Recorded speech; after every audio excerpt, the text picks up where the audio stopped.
क्या आप जानते हैं एफएमसीजी इंडस्ट्री आज एक महिलाओं के लिए सबसे बड़ी गोल्डन अपॉर्चुनिटी बन चुकी है, क्योंकि आप लो इन्वेस्टमेंट में हैंडमेड प्रोडक्ट जैसे छोटे छोटे पैक्ड फूड्स, कॉस्मेटिक प्रोडक्ट्स या डेली यूजेबल प्रोडक्ट्स का बिजनेस शुरू कर सकते हैं, और वो भी घर से और बहुत कम लागत में। और गवर्नमेंट के माध्यम से महिलाओं के लिए काफ़ी सारे ऐसे माध्यम हैं जिसमें आपको लोन भी आसानी से मिलता है और सब्सिडी भी मिलती है।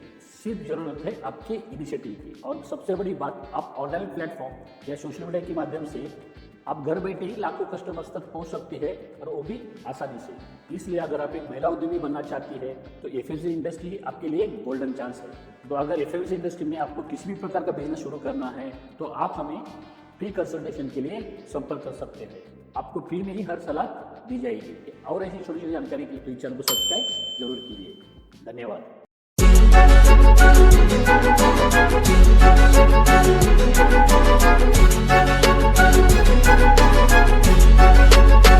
Thank you.